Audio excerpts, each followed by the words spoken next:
الحمدللہ رب العالمین والصلاة والسلام علی نبینا محمد وعلی آلہ واصحابہ اجمعین۔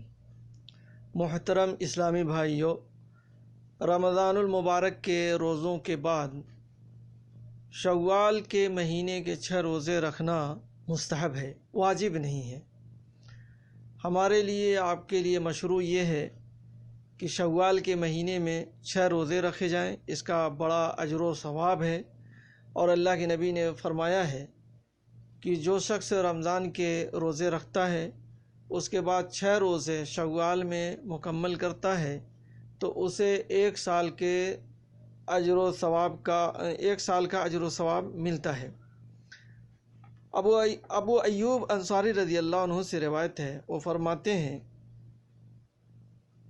کہ اللہ کے نبی صلی اللہ علیہ وسلم نے فرمایا، من صام رمضان ثم اتبعہ 6 من شوال کان کصیام الدہر، رواہ مسلم و ابو داؤد و ترمذی و النسائی و ابن ماجہ۔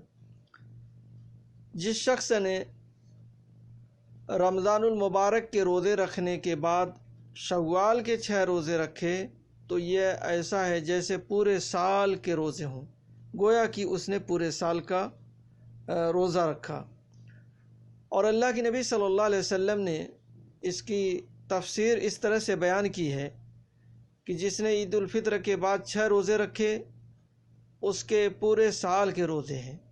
جو کوئی نیکی کرتا ہے اسے اس کا اجر 10 گنا ملے گا، ایک نیکی کا 10 گنا۔ اور ابن خزیمہ کے اندر ہے، صیام رمضان ب10 اشہر وصیام 6 ایام بشہرین فذلک صیام السنہ، یعنی رمضان کے روزے 10 مہینے ہوئے اور یہ 6 دنوں کے روزے 2 مہینے کے، اس طریقے سے 1 سال کا روزہ ہوا۔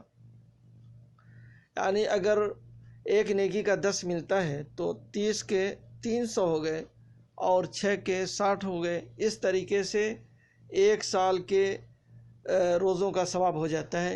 اس لیے ہمیں اس مہینے کے 6 دنوں کے روزے رکھنا چاہیے، چھوڑنا نہیں چاہیے، کوشش کرنا چاہیے کہ ان کے روزے رکھے جائیں۔ اور اس کا بڑا فائدہ ہے، ہمارے ان روزوں میں یعنی رمضان کے روزوں میں کسی طرح کی کمی ہوئی، نقص ہوا تو اللہ تبارک و تعالیٰ ان روزوں سے پورا کرے گا۔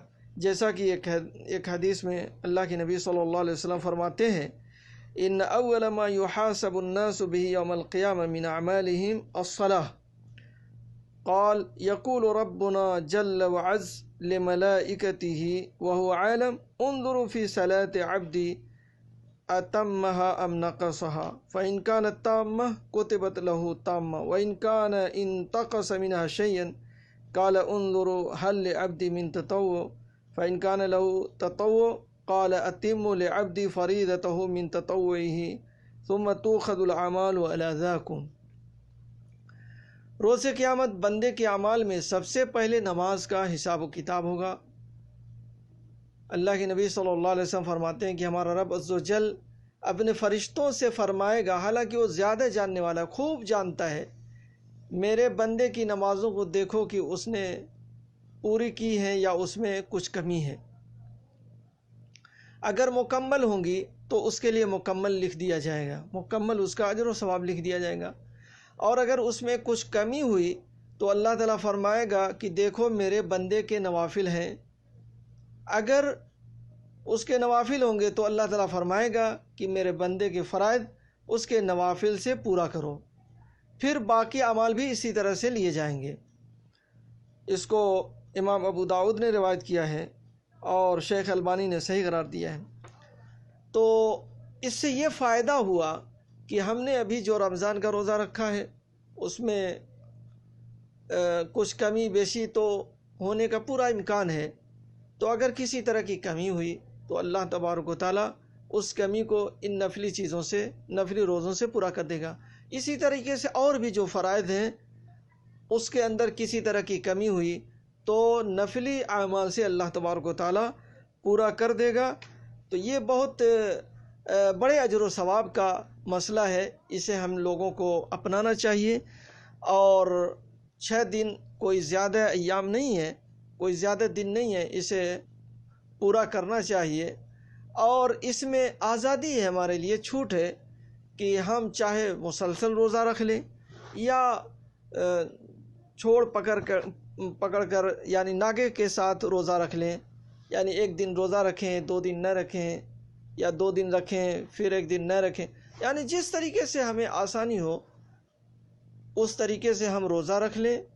یہ ہمارے لیے سہولت ہے اور اس کا بڑا فائدہ ہے، یعنی ہم مسلسل رکھنے کے پابند نہیں ہیں اس مہینے میں، یعنی جس طریقے سے ہمیں سہولت ہو۔ اگر ہمیں سہولت ہوتی ہے کہ جمعرات اور پیر کا روزہ رکھ لیں تو اس طریقے سے بھی رکھ سکتے ہیں، ایام بیض میں رکھ لیں، تو جس طریقے سے ہمیں آسانی ہو ہمیں روزہ رکھ لینا چاہیے، اس کا بڑا اجر و ثواب ہے۔